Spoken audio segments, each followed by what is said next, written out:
रात के ठीक 3 बजे हैं। पूरी दुनिया सो रही है, लेकिन तुम्हारे दिमाग में एक खतरनाक तूफान चल रहा है। तुम अपने स्मार्टफोन की नीली रोशनी में अपने बैंक अकाउंट का बैलेंस देख रहे हो। तुम्हारे सीने में एक अजीब सी बेचैनी है, एक डर है। तुम खुद से वही सवाल पूछ रहे हो जो इस दुनिया का हर इंसान कभी न कभी जरूर पूछता है, क्या मैं सही कर रहा हूँ या मैं अपनी जिंदगी की सबसे बड़ी गलती की तरफ बढ़ रहा हूँ। तुम अपने आसपास देखते हो, तुम्हें लगता है कि ये लोग पागल हैं, लेकिन आज तुम इस अंधेरे कमरे में मेरी एक बात को अपने दिमाग में लॉक कर लो। इस दुनिया में पैसे को लेकर कोई भी इंसान पागल नहीं है। पैसे का पहला और सबसे बड़ा नियम यही है, अमीर दिखने में और अमीर होने में जमीन आसमान का फर्क होता है। जब तुम सड़क पर किसी को 1 करोड़ की स्पोर्ट्स कार चलाते देखते हो तो तुम सोचते हो कि वो अमीर है, पर सच ये है तुम्हें उसकी सिर्फ एक बात पता है कि उस कार को खरीदने के बाद उसके अकाउंट से 1 करोड़ रुपए कम हो चुके हैं, या फिर वो हर महीने लाखों की ईएमआई भर रहा है।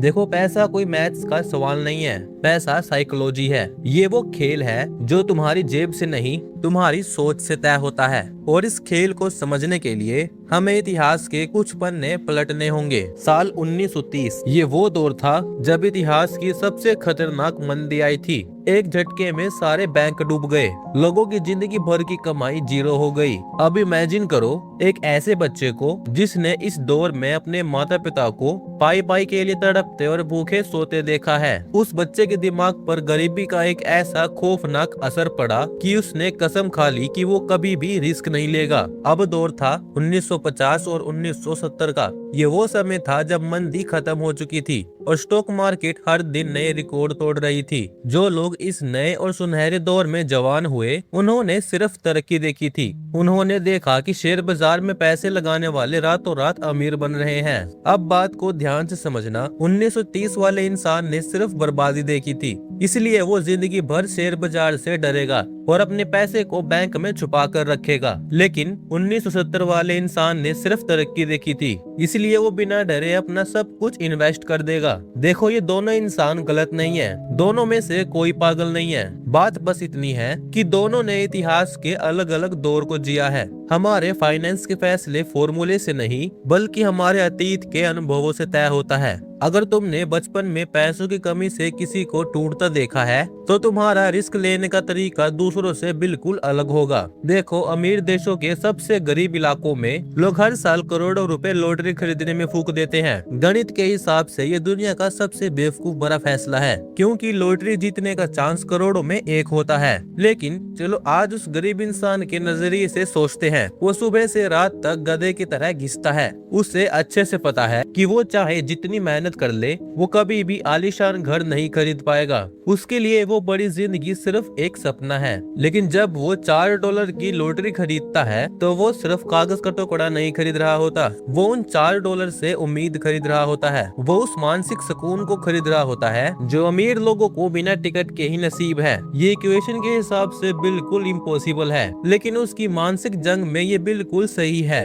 इसलिए अगली बार किसी के पैसे के ऊपर लिए हुए फैसले पर हंसने से पहले सोचना कि उसने जिंदगी का कौन सा डरावना हिस्सा देखा है जो तुमने नहीं देखा। जब तुम ये समझ जाओ कि हर इंसान की सोच अलग होती है, तब तुम्हारा सामना होता है सबसे बड़े सच से।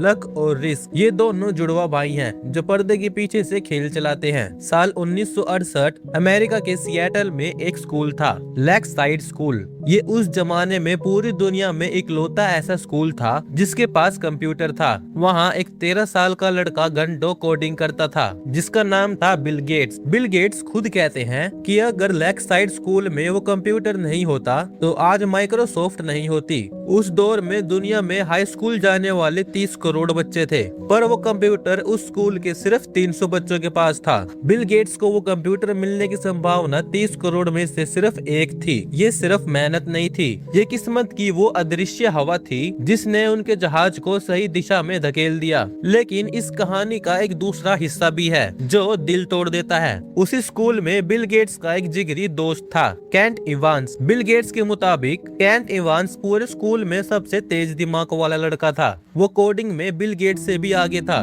दोनों ने सपना देखा था कि वो मिलकर दुनिया की सबसे बड़ी सॉफ्टवेयर कंपनी बनाएंगे। लेकिन स्कूल खत्म होने से ठीक पहले केंट इवांस एक पहाड़ पर ट्रैकिंग के लिए चला गया। वहाँ एक भयानक हादसा हुआ और उस हादसे में केंट इवांस की मौत हो गई। किसी हाई स्कूल के बच्चे की पहाड़ से गिरने की संभावना जानते हो कितनी होती है? 10 लाख में सिर्फ एक। जरा सोचो, बिल गेट्स को वो 30 करोड़ में से एक वाली किस्मत मिली जिसने उन्हें पूरी दुनिया का सबसे अमीर इंसान बना दिया, और उनके सबसे प्यारे दोस्त केंट इवांस को 10 लाख में से एक वाला वो जोखिम मिला जिसने उससे उसकी जिंदगी ही छीन ली। जब कामयाबी आए तो अपने पैर जमीन पर ही रखो, क्योंकि जो हवा आज तुम्हारे पक्ष में चल रही है वो कभी भी अपना रुख बदल सकती है। पैसे का ये खेल सिर्फ कमाने का नहीं है, खुद के दिमाग को समझने का है। जब तुम अपने अतीत के उस मनोविज्ञान को समझ पाओगे तो इस सोशल चेस के मास्टर बन जाओगे। अगर तुम्हें ये वीडियो अच्छी लगी तो वीडियो को लाइक और चैनल को सब्सक्राइब जरूर कर देना।